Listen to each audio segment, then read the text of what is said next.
Hey everybody, Ace Trainer Liam here, and welcome back to my series where I'm going through the 18 Pokemon types and listing my top 10 favourites of each type. And we did it! We're finally at the end. We've reached the end of the 18 types. We're doing the top 10 Dragon type Pokemon today. Well, at least my personal favourite top 10 Dragon type Pokemon. I do just kind of want to say sorry for taking so long to get back on track on this series, like over a year, because, you know, mental health and all that. I already talked about it in another video, but I just want to apologise for taking so long. And don't worry, I am planning to continue doing list style content like this as well, on top of everything else I do, because I know a lot of you subscribed for that kind of content way back when, and it'd be nice to bring that back for you guys. Of course, if you are a fan of my content, make sure you hit the like button so that I know you're enjoying this kind of stuff, and of course subscribe if you're new so that you never miss a video from me. With all that out of the way, let's get into my top 10 Dragon type Pokemon. Number 10, Druddigon.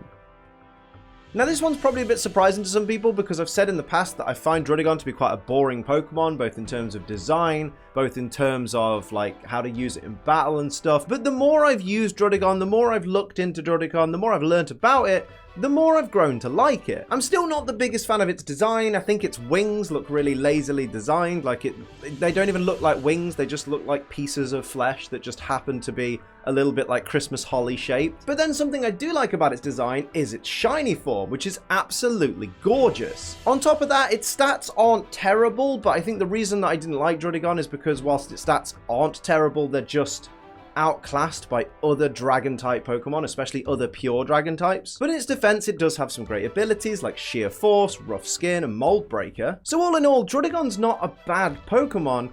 It's just, as I say, outclassed by other Pokemon of the same type. Whilst that does make it a little bit on the boring side, I'm just slowly but surely warming to Druddigon, and that's how it's crept its way onto this list. Number 9, Altaria. Altaria gets on this list basically for being the cutest fully evolved dragon type Pokemon. I don't think there's another fully evolved dragon type Pokemon that can hold a candle to Altaria. And I know some of you would be like, but it's a dragon type Pokemon, it's not supposed to be cute, it's supposed to be mean. And it's like, yeah, but so many of the dragon type Pokemon are so over-designed because for some reason Pokemon seems to think that if a Pokemon is a dragon type, it has to be the most complex design. It has to have things hanging from it. It has to have certain textures to it. Well, Altaria is just literally a cloud with a happy little chicken face. And I'm totally down with that. Not to mention as well, its shiny form is absolutely gorgeous. Number 8, Kommo-o.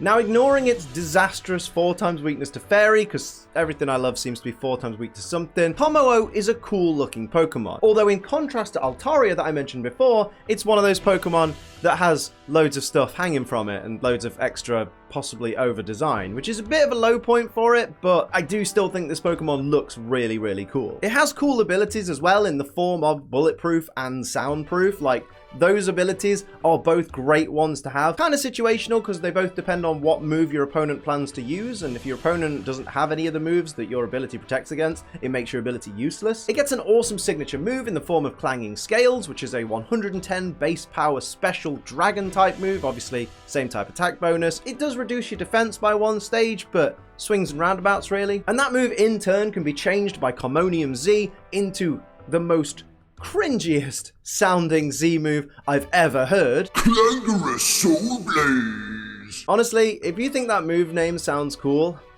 you're showing your age. And you're not old at all, are you? But as cringy as it sounds, Clangorous Soul Blaze, I hate saying that name, is a great move. It's a 185 base power special move, again, dragon type, so same type attack bonus, that also boosts all of your stats 1 stage, which is, you know, the Ancient Power boost or the Ominous Wind boost. It's bloody fantastic is what it is. So well done to Kommo-o for basically being the toughest son of a gun to come out of a Alola. Almost. Number 7, Haxorus. Haxorus is the kind of dragon type Pokemon that is every dinosaur fanboy's dream. It's a giant hulking lizard with a giant axe for a face. You can have it in its shiny form with a sleek black coat as well. Amazing stuff. Looks absolutely brutal. This is one of those Pokemon that seems to cast a shadow a little bit over Druddigon, because even though it's more fragile than Druddigon, it's got so much more power and it's just so much cooler to look at. Granted, its abilities actually on second glance aren't as good. It gets Mold Breaker, which is the same as Druddigon, but then its other abilities, Rivalry and Unnerve, I guess Unnerve's okay, but certainly appearance-wise, Haxorus takes the cake over Druddigon, and I just can't get over that beautiful, beautiful sleek black shiny. It's absolutely captivating. Number 6, Alolan Exeggutor. Now, I'm going to get shit for this, because people are going to be like, Out of all the Dragon-type Pokemon, you chose the stupid Comic Relief. I can't believe you chose Alolan Exeggutor, but you didn't choose my boy Kyurem. How can this be better than Mega Ray Quasar? listen, lads and lasses, and everything in between, this is my personal list. This is a list of what I like. I'm not listing what you like, I'm listing what I like. And what I like is a 35-foot tall dragon palm tree. Is that alright? Alolan Exeggutor just makes me so happy to see. It's one of my favourite Alolan forms. It's not my absolute favourite, but it's certainly up there. And I know Grass and Dragon isn't the greatest of typing, but it still works really, really well for this Pokemon. I mean, it is a palm tree after all. This is another Pokemon with a cool signature ability in the form of Dragon Hammer, where Alolan Exeggutor basically just timbers itself onto the opponent, and it looks absolutely amazing. And not to mention, it's just a stupid Pokemon. It looks stupid, it looks brainless, even though it's got like 4 brains. It looks derpy, and it looks and is just so much fun. So well done to Pokemon for taking such an old Pokemon and giving it such a great new lease of life and popularity. Number 5, Ultra Necrozma. I've mentioned before in a lot of videos that I don't tend to like legendary Pokemon because they tend to be a bit boring. They tend to be overpowered, so any kid on BattleSpot can win a battle with 6 legendaries. They tend to be not too difficult to obtain, like most of them are events, especially the mythical subset. The rest of them can kind of be caught in quick balls nowadays, and that's kind of boring as well. And on top of that, they're another Pokemon that tend to be a little bit over-designed. Much like the Dragon type in general, legendaries in general are quite often a bit over-designed, especially the more modern ones. That being said, Ultra Necrozma is a beautiful Pokemon.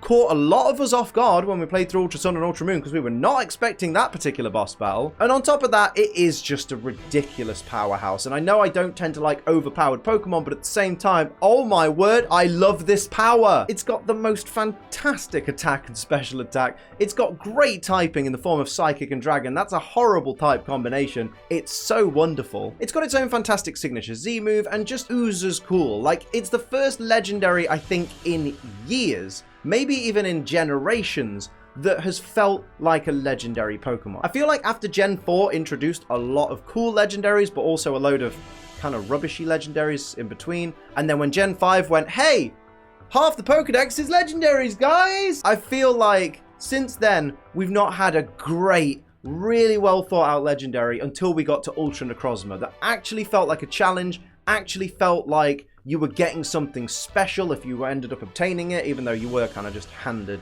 the Z Crystal and all that for Necrozma. But it really feels like something special. I think it's the first really big story-based legendary Pokemon that has felt special in Pokemon for a very long time. And that's what makes me like it so, so much. Number 4, Dialga. Remember when I said I don't like legendaries, and yet here's another legendary? But I can't fault Dialga. Dialga's been like my favorite legendary, kind of on par with Mewtwo for a long time. Ever since I first played Pokemon Diamond and I realized that was the legendary I was going to catch, I was like, mate, this thing's badass, look at it. Its typing's fantastic because of course Steel and Dragon means that it is only weak to ground and fighting type moves, and even those 2 weaknesses are only 2 times weaknesses. Couple that with the fact that Dialga does have decent bulk behind it as well, it makes it quite a mean Pokemon. But overall, it's mainly just the look of it because it's such a cool looking Pokemon. I do quite like dinosaur based Pokemon, definitely something that I kind of gravitate towards quite a lot. And Dialga's no exception. It's like one of the most dinosaur looking legendaries I think we've got, especially with its, you know, the way it stands on its 4 legs and it's got the tall neck and the long tail. Just perfect. Just Dialga's just bloody great. And it's blue, and I love blue. Number 3, Tyrantrum. Now, in the Rock Types video, I did say I would talk about Tyrantrum in a bit more detail in this video, so I guess I've kind of committed, haven't I? Oh, but imagine if I didn't, though.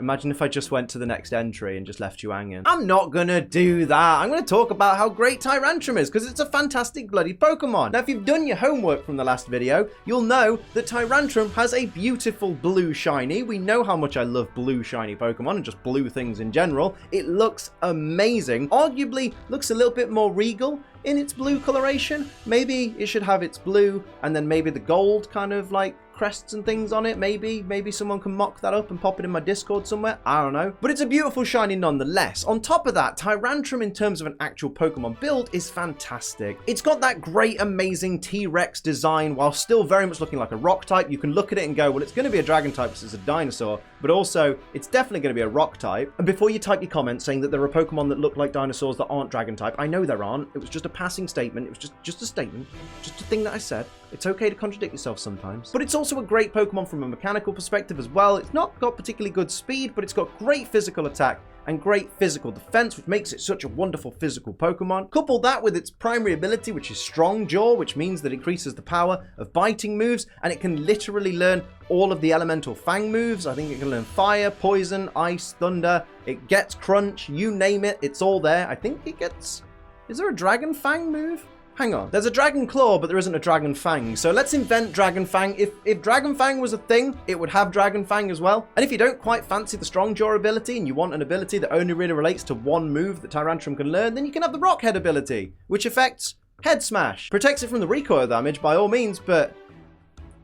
that's it. I do think, though, that Tyrantrum is just one of those awesome, super well-designed Pokemon. For a fossil Pokemon, it's absolutely fantastic. It's definitely up there in my favorite fossil Pokemon. Maybe that'll be a future list coming soon to a channel near you. Who knows? But I just love this thing so much. And not to mention, Tyrant's adorable as well. I didn't quite want to put Tyrant on the list because I prefer Tyrantrum, obviously, for a battle perspective, but Tyrant's great too. Number 2, Garchomp. Garchomp was so close all the way until Generation 6 to being my favorite all-time Dragon-type Pokemon. It's such a cool design. It looks so intimidating. It looks so scary. It looks like the kind of thing that you would want to have with you on your adventure when you're a kid. You're like, wow, look at that thing. That's so cool. I want that dragon to help me out on my adventure. It has a decent move pool. It has some great abilities. It works really well in various different builds. I mean, look at the amount of people that use Assault Vest Garchomp. Look at the amount of people that use, like, Choice Scarf Garchomp, for example. And it's one of those few Pokemon that was given a Mega Evolution, and everybody went, This doesn't improve this Pokemon at all.